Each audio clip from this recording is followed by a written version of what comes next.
ചലച്ചിത്ര academy chairman സ്ഥാനം ഏറ്റെടുക്കാൻ തയ്യാറാണെന്ന് നടൻ ജോയ് മാത്യു. ആവശ്യമുന്നയിച്ച് ബന്ധപ്പെട്ടവർ തന്നോട് സംസാരിച്ചു എന്നും ജോയ് മാത്യു 24-നോട് പറഞ്ഞു. യോഗ്യരായ കുറെ പേർ ഉണ്ടെന്നും തീരുമാനം അന്തിമമായിട്ടില്ലെന്നും സമീപിച്ചവരോട് നോക്കാമെന്ന് മറുപടി നൽകിയതായും ജോയ് മാത്യു വ്യക്തമാക്കി. 24 എക്സ്ക്ലൂസീവ്. ഭരണമാറ്റത്തിന് തൊട്ടുപിന്നാലെ പിണറായി സർക്കാർ നിയമിച്ച സംസ്ഥാന ചലച്ചിത്ര അക്കാദമി ചെയർമാൻ റസൂൽ പൂക്കുട്ടി രാജിവെക്കുകയായിരുന്നു. ഇതേ തുടർന്നാണ് പുതിയ അക്കാദമി ചെയർമാൻ ചർച്ച സജീവമായത്. ജോയ് മാത്യുവിനെ കൂടാതെ നടൻ ജഗദീഷും ഇടതുപാളയം വിട്ട പിണറായി ഭരണകാലത്തെ അക്കാദമി വൈസ് ചെയർമാൻ പ്രേംകുമാറും ചെയർമാൻ സ്ഥാനത്തേക്കുള്ള പേരുകളിലുണ്ട്.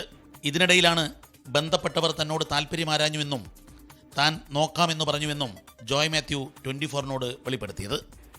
സാധ്യതയുണ്ടെന്ന് വെച്ചാൽ ഒരുപാട് ആൾക്കാരുണ്ടല്ലോ, യോഗ്യരായിട്ടുള്ള ആൾക്കാരുണ്ട്. നമ്മളോട് ചോദിച്ചു ബന്ധപ്പെട്ട ആൾക്കാർ, അപ്പോൾ പറഞ്ഞു കുഴപ്പമില്ല, നോക്കാം എന്ന് പറഞ്ഞു.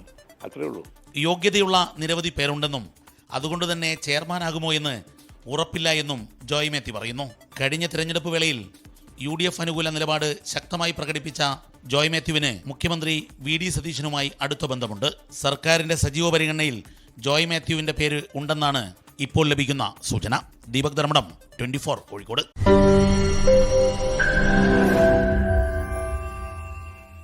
ലോകത്തെവിടെയായാലും ഏത് സമയത്തും 24 വാർത്തകളും ഓഗ്മെന്റഡ് റിയാലിറ്റി പാക്കേജുകളും എക്സ്പ്ലെയിനറുകളും വിശദമായി കാണാൻ ഞങ്ങളുടെ YouTube ചാനൽ നിങ്ങൾക്ക് സബ്സ്ക്രൈബ് ചെയ്യാം.